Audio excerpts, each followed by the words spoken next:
Hello everybody and welcome to this video. In this video I'm going to show you how reflective measurement model evaluation can be done using a SmartPLS. So let's have a look at the characteristics of reflective measurement models first. Number one is that these indicators are the manifestations of the underlying construct. The second point is that in a reflective measurement model the causality is from the latent variable or the underlying construct to the observed variables or indicators. The third point is that the values that you can see over these arrows are basically the correlations between each of these indicators and the latent variable, and they are also called factor loadings or correlation weights. Number four is that the indicators are basically interchangeable, and in other words, any single indicator can generally be left out without changing the meaning of the construct, of course as long as the construct has sufficient reliability. And number five is that the items of a reflective measurement model are expected to be highly correlated to each other.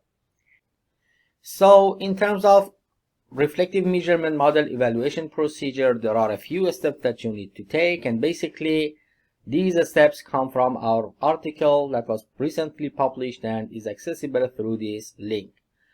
So number one is that you need to evaluate factor loadings, and basically these values should be above 0.708 or in practice 0.7. The second point is the evaluation of reliability estimates, and to do so we focus on Cronbach's alpha, rho A, and composite reliability. These measures should be above 0.7 and below 0.95. Also note that reliability estimates above 0.95 are not desirable. And the third point is convergent validity assessment, and to do so we focus on average variance extracted values or AVE values, and these values should be above 0.5. And the step number four is discriminant validity assessment, and to do so we focus on HTMT approach, and we would like to see all of the HTMT values to be less than 0.85 or 0.9 or 1. And the other step that we need to take is to run a bootstrapping test, and basically in doing so we are interested in evaluating the confidence intervals for the reliability and validity estimates. So what we need to do is to run a complete one-tailed percentile bootstrapping test at 5% significance level to check if the lower bound of the reliability measures confidence intervals are above 0.7, also to check if the lower bound of the AVE's confidence intervals are above 0.5, and also to check if the upper bound of the HTMT values confidence intervals are smaller than a certain threshold, which could be, for example, 0.85.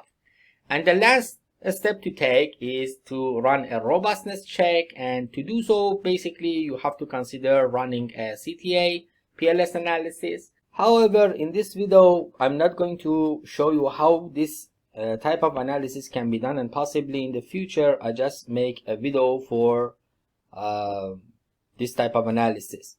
So what we are going to do here is to evaluate factor loadings, reliability estimates, and also assess convergent and discriminant validity, and also running bootstrapping tests to check the confidence intervals of these reliability and validity estimates. Alright, and this is our model. Basically there are four measurement models in this model. As you can see, three of them are in green color. These three measurement models are reflective measurement models. We also have one formative measurement model and also one observed variable in this model. So what we are going to do in this video is to evaluate these three reflective measurement models, and in the next video we focus on evaluating formative measurement models.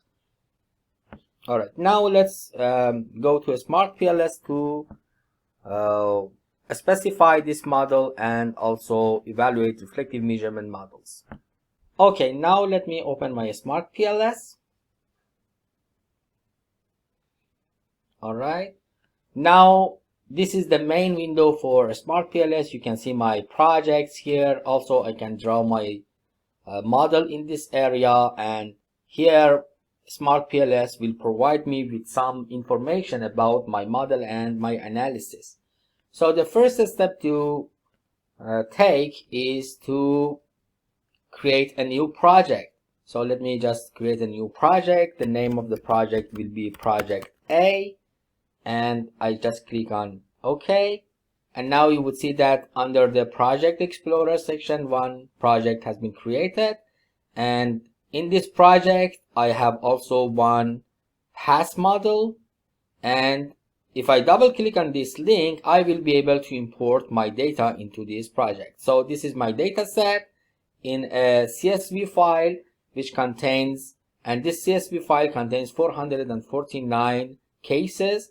So I just select this CSV file and I click on open, and this is the name of the data set. I just accept it and then I click on OK.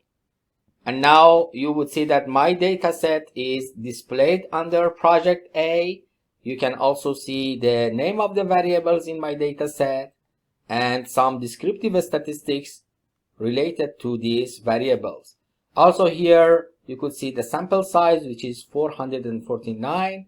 I have 33 variables in my data set and there is no missing value in my data set because I have already taken care of missing values, and also I have excluded the outliers from my data set. So the data set is a kind of analysis ready data set, and we can start specifying the model and analyzing the model as well.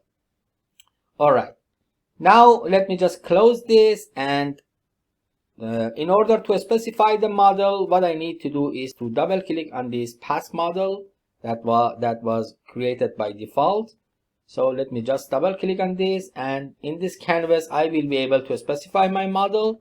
Let me show you the model again. We have communication skills, we have creating value, work motivation, and job satisfaction. And also we have age as an observed variable, which serves as a control variable in this analysis.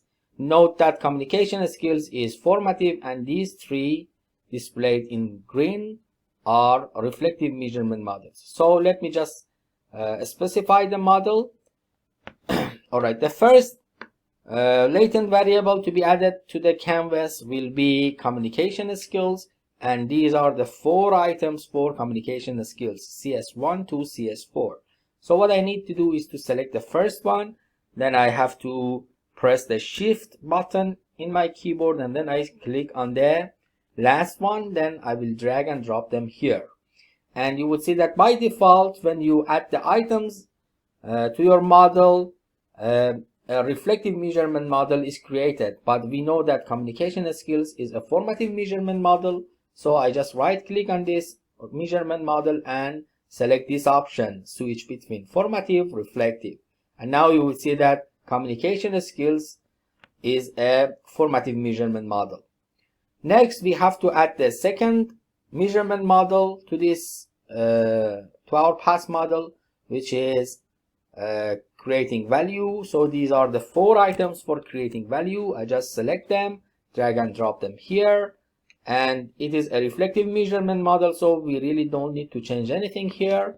Next, we have to add job satisfaction construct to our model, which is a reflective measurement model again. So I just select the 10 items for job satisfaction, drag and drop them here.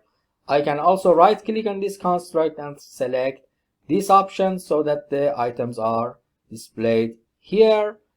And next we have to add work motivation to our model.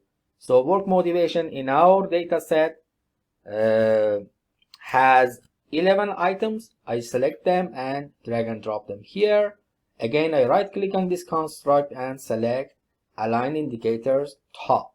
And now you would see that the items are displayed at the top of the canvas. And finally, we have to add the control variable in our model, which is age. So I just select, drag and drop it here, and we have age here. The next step is to rename these constructs. So let me right click on the first one and select rename. So this will be communication skills Next we have creating value.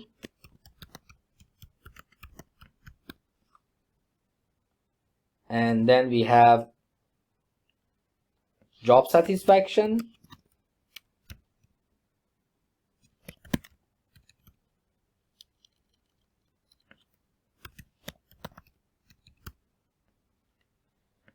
Then we have work motivation.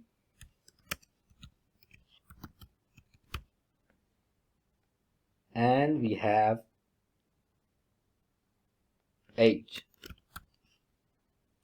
Alright, I also don't want to display the item of age, so I just right click on this and then select hide indicators of selected construct, and then you will see that the item of age is not displayed in my model anymore.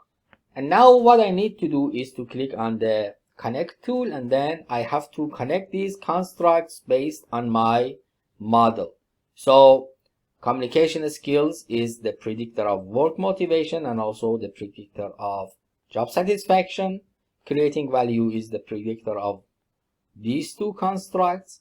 Also, job satisfaction is a predictor of work motivation, and age serves as a control variable for work motivation and job satisfaction. And now you will see that these constructs have been connected based on what we have here.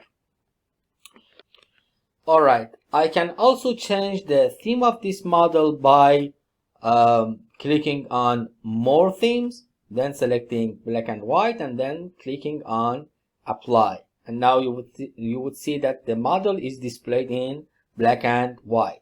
You can also click on any of the construct, drag and drop them like this. You can align them with each other. For example, if I select this one and also this one, I can simply align them.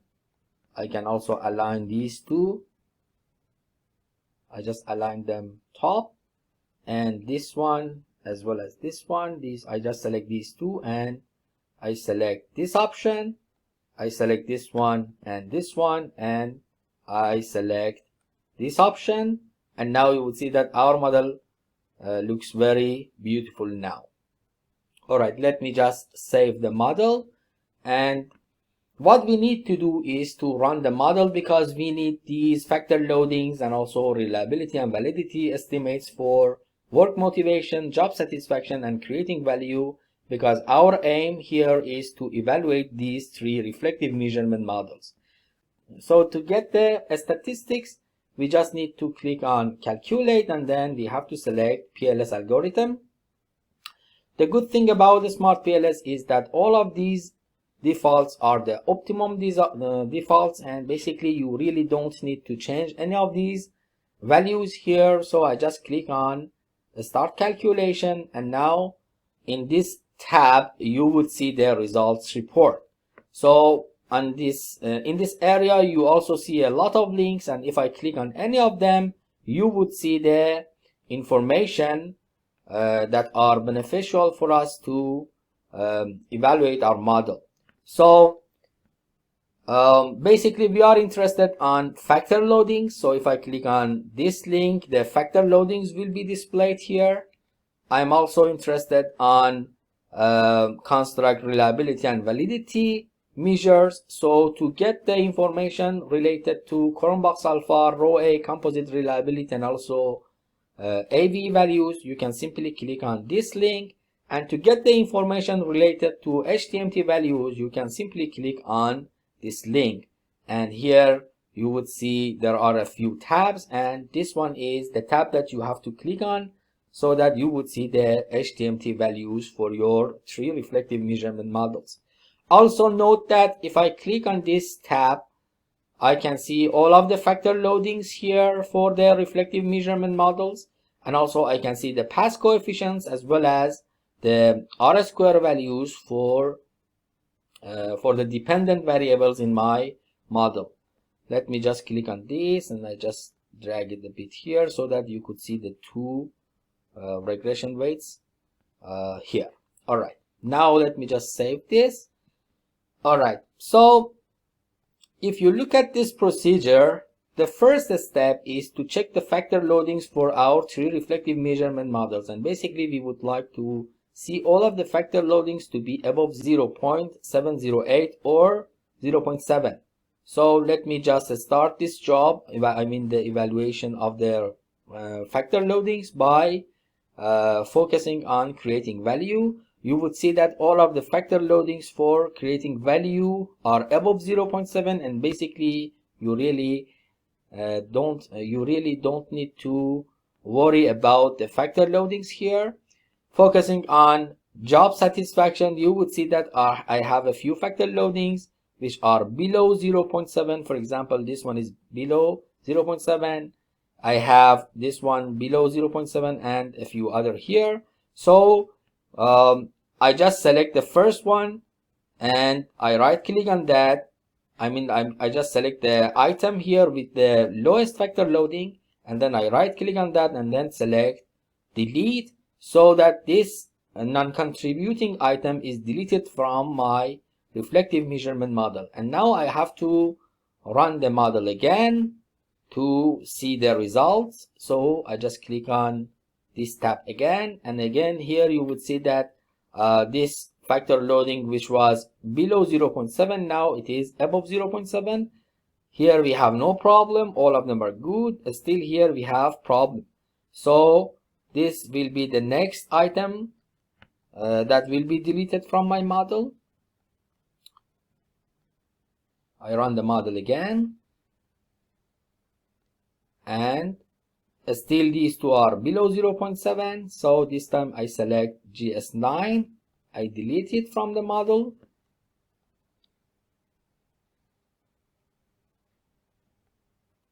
and still this is below 0.7. Again I right click on this and delete it from my model. And now here you would see that I have very good items. Basically I have 6 items, which is more than enough for a reflective measurement model, and all of them have very good factor loadings. So let me just right click on this job satisfaction construct and select this item so that the items are adjusted. And then after this I have to evaluate the factor loadings for the items of work motivation. Again here you would see that I have a few non-contributing items. The first one I think to focus is this one, because it is the lowest factor loading in among the other factor loadings here. So I just select this item, I right click on that, and then I delete it from my model. Let me run the model again. Then again you would see that I have a few non-contributing items. Possibly this one will be the next item to be deleted from my model.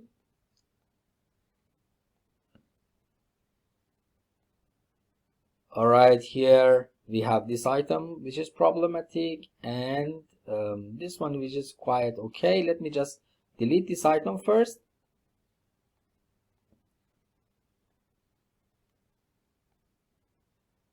Alright, now you would see that all of these factor loadings are above 0.7. So let me just right click on this and I select this option, align indicators top. Now my model is very beautiful.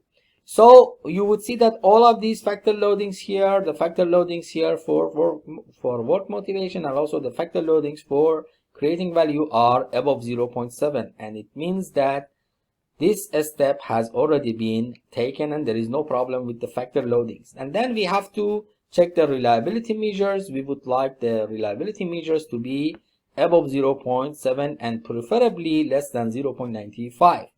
So to check the reliability measures, what you need to do is to click on the PLS algorithm tab, PLS algorithm results report, and then here there are a few links, and this is the link that you need to click on.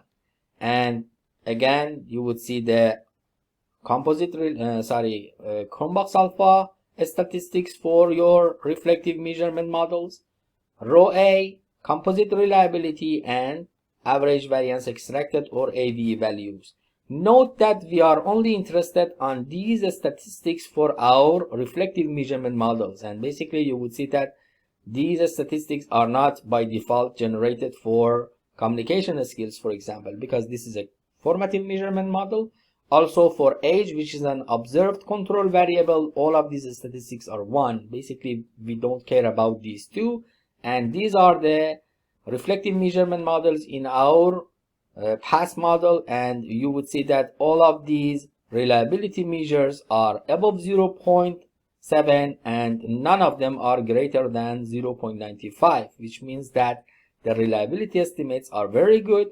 Also, all of the AV values are above 0.5. So it means that in terms of reliability measures, there is no problem. In terms of convergent validity, there is no problem because the AV values are above 0.5 as well. And the next step is to check discriminant validity based on HTMT values. So to see the HTMT statistics, I need to click on discriminant validity tab, and here there are a few tabs, and this is the one that I need to select, HTMT. And you would see that the HTMT values between the variables have been displayed here. Note that SmartPLS reports the HTMT values for between age and the other 3 reflective measurement models, but reliability and validity statistics are relevant to reflective measurement models. So these are basically the reflective measurement, these are the HTMT values for the 3 reflective measurement models. And you will see that these 3 statistics are below 0.85, which means that we have no problem with respect to HTMT values in our analysis. But one of the most important steps that we have not taken is to run a bootstrapping test, because we have to evaluate the upper bound and the lower bound of the confidence intervals of these reliability and validity estimates. So what we need to do is to run a bootstrapping test to check the confidence intervals, and to do so I just click on the project tab here, and then I click on calculate button, and then this time I select bootstrapping. And here there are a few changes that you need to make. Number 1 is that you have to select 10,000 subsamples, and next you have to change this option from basic bootstrapping to complete bootstrapping, because if you don't do that, some of the statistics that you need will not be generated in your output. So I just select complete bootstrapping, and here I have to select percentile bootstrap option. Also note that we have to select the one-tailed test, and the significance level should be 0.05. So again, 10,000 subsamples, complete bootstrapping, percentile bootstrap, one-tailed test, and 5% significance level. And then when you do this, what you need to do is to click on start calculation. Of course, it takes a few seconds to complete.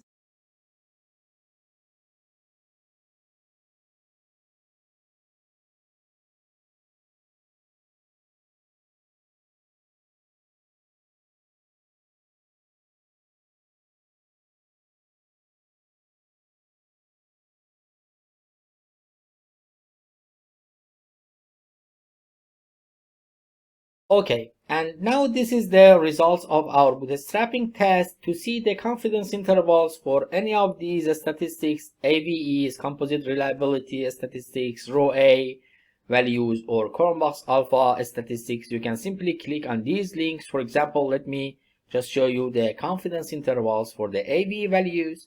And when I click on this link, there are a few tabs being displayed here, and I just need to click on this tab. And here I can see the lower bound and the upper bound of the confidence intervals for the AV values of these 3 reflective measurement models. And as you can see, the lower bounds of the confidence intervals are above 0.5.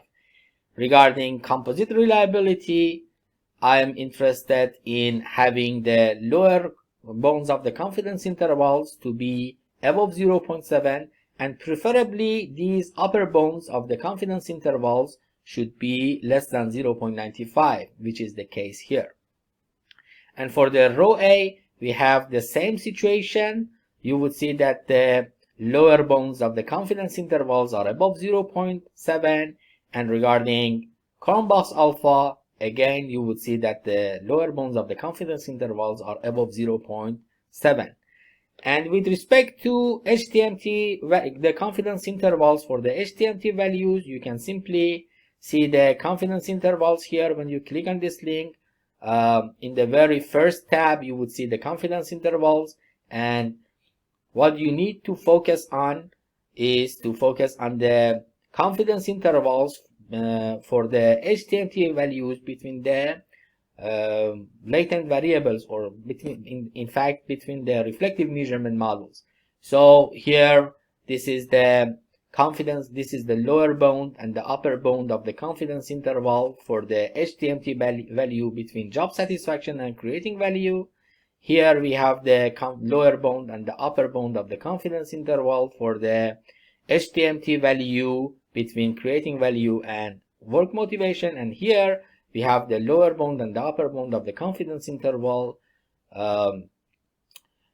for the HTMT value between job satisfaction and work motivation. So these are all the confidence intervals. We have all of the confidence intervals here, and if I click on this tab, I have all of the statistics for factor loadings, as well as the AVE values, composite reliability statistics, row A statistics, and also Cronbach's alpha statistics, as well as the HTMT values. So I can simply copy all of this information into an Excel file and create a report to add to our thesis or to our research paper. So let me just copy the factor loadings to an Excel file by clicking on this button, which is Excel format. So I just click on this, and then I just go to my Excel, and then let me just maximize this. I paste all of the information here. So these are the factor loadings for the 3 reflective measurement models. Allow me to delete this row because age is not a reflective measurement model. Also, communication skills is not a reflective measurement model. So I just delete those rows, and also I just deleted those rows, and also I will delete these 2 columns. And I click on this tab, on this link, and here I have the reliability and validity estimates. I just click on Excel format. Again, I paste the information here. So note that we are only interested in this information for the reflective measurement models. And let me just create another sheet for the HTMT values. So to copy the HTMT values to that Excel file, I just click on discriminant validity, and then I click on this tab, and then I click on Excel format, and then I paste the information here. Note that I told you that we are not interested in the HTMT values between age as an observed variable with the reflective measurement models, because basically age is not a reflective measurement model. So I just delete that. I also delete this row as well as this one, and also this column, because it doesn't contain any information. So these are the main 3 HTMT values between our 3 reflective measurement models. And so I have all of the statistics here, the factor loadings, the reliability and convergent validity measures, as well as the HTMT values. I can also go to my bootstrapping test results and copy the confidence intervals for AVE values, for composite reliability statistics for row A, and also for Cronbach's alpha into an Excel file. So let me just copy the confidence intervals for average variance extracted statistics. So let me click on Excel format. I just create a new tab here and I paste the information here. Again, I don't need these two rows, I just delete them. And here I have the confidence intervals. Also, I don't need this. Basically, you can keep this because this is actually the real statistics for your AVE values, but we already have them here. These are the values that we have already here. Sorry, the AVE values. These are the AVE values here. We have them. So I just delete these two columns. I don't need them. And as I mentioned, you can copy the confidence intervals for composite reliability as well. So I just click on confidence intervals, click on Excel format, and then add everything here. Again, for age and communication skills, we are not interested in the statistics, and these two columns are not needed. So we just need the confidence intervals for the composite reliability statistics, and they are here. And let me just copy the information related to row A to this Excel file. Let me just delete these two rows and also these two columns. And finally, we need the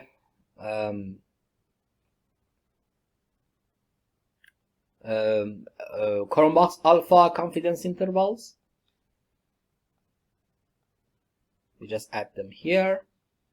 So again, I delete these two columns. These are not the information that I need right now, and these are the two rows that I delete. So we have Chromebox alpha, row A, composite reliability, and also the confidence intervals for the AV values. And let me just create another sheet, and this time I'm going to copy the confidence intervals for the HTMT values, which are displayed here, and paste them into this tab. And again, remember, I told you that we are not interested in the HTMT values between age and any of our reflective measurement models. So I just delete this and also this one. So you would see that we have the confidence intervals for the HTMT values between any of these two reflective measurement models. So we have the confidence intervals in this tab for the HTMT values. We have the confidence intervals in this tab for the AV values, composite reliability statistics, row A values, and also Chromebox alpha statistics.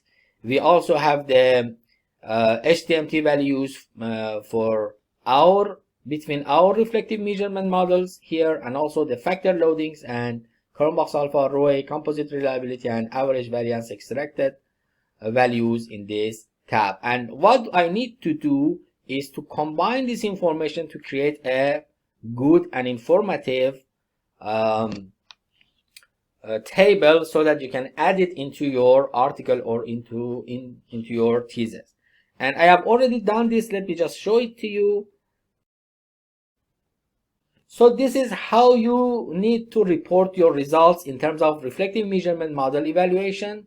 Basically, I have a column for the construct, I have a column for the items, a column for the factor loadings, a column for alpha, as well as the confidence intervals for the alpha statistics, a column for row A, as well as the confidence intervals for row A. For CR and for AV, we have the same situation here. Also note that you have to provide a note to your table and mention this statement here, that basically the confidence intervals have been generated based on a one-tailed percentile bootstrapping test with 10,000 subsamples at 5% significance level. And with respect to HTMT values, again, you have to report the real HTMT values as well as the confidence intervals that you have in this very last tab. So you have to just combine the information here as well as the with this information, and create this table.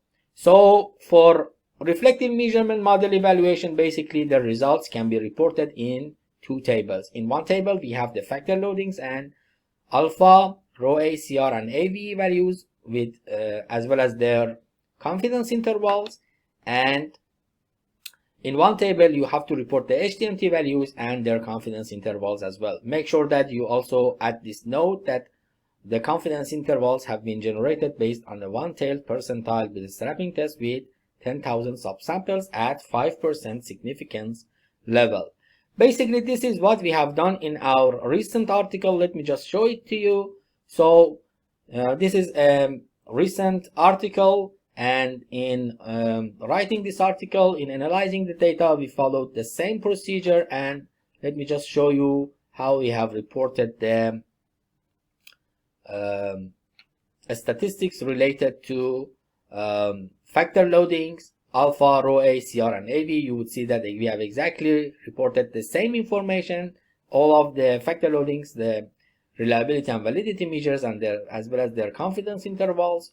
We have also mentioned here that the confidence intervals have been generated based on a one-sided 95% bootstrap confidence intervals using a percentile approach and 10,000 subsamples.